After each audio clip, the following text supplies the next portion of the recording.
Hey, how's everyone doing today? Everyone's having a good day out there? So I have to bring you this video. This information just came out a couple days ago, and it's really important if you guys have any Honda or Acuras in the family. If you remember some time ago, it was sometime last year, Honda did a recall on about 250,000 vehicles, vehicles using the 3.5 liter naturally aspirated engines. And it had to do with the defect with the crankshaft, which could cause connecting rod bearing failure. Well, this is important because just a couple days ago, the NHTSA, which is the National Highway Traffic Safety Administration, is opening a probe saying that a lot more vehicles could be affected by this problem instead of just the 250,000 vehicles that Honda said were affected. Well, there has already been 173 new reports of the connecting rod bearing failure with vehicles not even on that list. So they're different vehicles. And so they want to know if this affects a lot more vehicles than what was initially announced, which could be a big one because they're saying it could affect 1.4 million vehicles. So that's a big difference from the 250,000 Honda said were affected by this recall. So it could affect the 2018 to 2020 Acura TLX, 2017 to 2019 Honda Ridgeline, 2018 to 2020 Honda Odyssey, 2016 to 2020 Honda Pilot, and the 2016 to 2020 Acura MDX.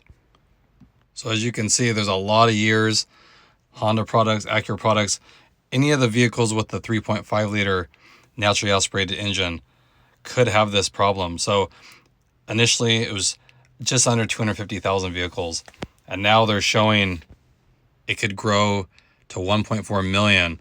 So if you guys have one of these vehicles or know somebody that does, it's definitely something to pay attention to. I guess what the original recall was for is they said it's due to improper settings of equipment that was used to manufacture the crankshaft. They're saying the crank pin was improperly ground, which would result in the crank pins with a crown or a convex shape. That's not in specifications. So under the original recall, Honda was supposed to inspect, and they had to repair or replace the whole entire engine depending on what the condition of it was. If it was repairable, of course, they would repair it. And if it was too far gone, they would just replace the engine. So like I said, this is a big one because it goes back to 2016, and it covers all the different models that they use this engine in. So instead of being, 250,000 is a lot, but when you think of the whole United States, it is a smaller sample size when you're comparing to 1.4 million vehicles. That's a lot. And there's I see a lot of those MDXs and Pilots on the road right now. And there's already been the 173 cases of rod bearing failure in vehicles not included in the original one. So it'll be interesting to see if this is something that's kind of Honda trying to minimize what the real issue is here and just affect maybe the ones that were more extreme cases.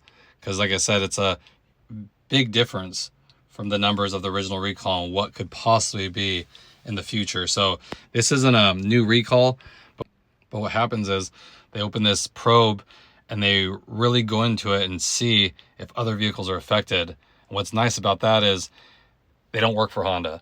So they'll be honest about it and look into it. And if it has to expand, then they will require Honda to expand this recall to cover a lot more vehicles.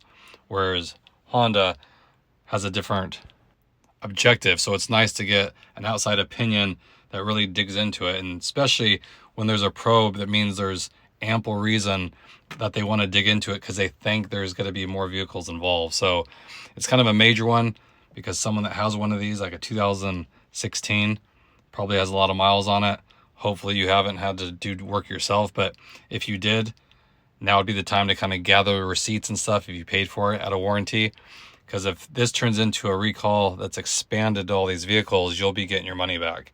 So, and I would assume they're going to cover more of these vehicles because there's already been cases, more than 100 cases that they've already had failure that wasn't originally included. So again, another big one. It's kind of depressing hearing all this stuff. Like we've all known, the quality of vehicles nowadays, not just Hondas, but across the board has really declined. makes you think twice about spending your hard-earned money on a new vehicle.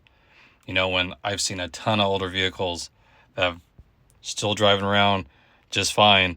You know, if you maintain them, that's pretty good. But a lot of the new ones have these issues that are kind of catastrophic. Something that you wouldn't really hear about, you know, years ago when you bought a new car. It was maybe some rattles and stuff, but now it's like major stuff when they manufacture them that, you know, if they don't recall it, you could be footing the bill for that later on if you have engine failure or what have you. So again, I don't know if you guys heard of it, but I just wanted to bring that to your attention.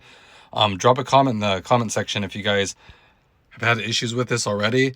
Maybe your car had some bearing failure and you got it replaced. I'd like to know about like what the process was, or if you have one of the vehicles that I mentioned in here, have you had any issues, some engine problems that you weren't quite sure what it was? You know, could be related to this? Drop a comment below. I'd like to hear about it. So again, I just want to keep you guys in the loop because it is important, this kind of stuff. It'll save you guys some money if this expands to a recall. Like I said, if it turns into the full amount of cars here being affected, 1.4 million, good chance that you guys have a vehicle that's affected if it's between these years. So again, I just like to keep everyone informed. And let me know if you guys are going to stay away from Honda with all this recall stuff going on. I know it's been like one thing after another, and some people say, you know, they all have it, which I kind of think in some sense. But with these things going on, it makes me think twice about, you know, any future car purchases I make. So again, just something to think about. I appreciate it as always. If you have any questions, just drop them below. I'll get back to you. Appreciate it. And I'll catch you guys in the next video. Thanks again, everybody.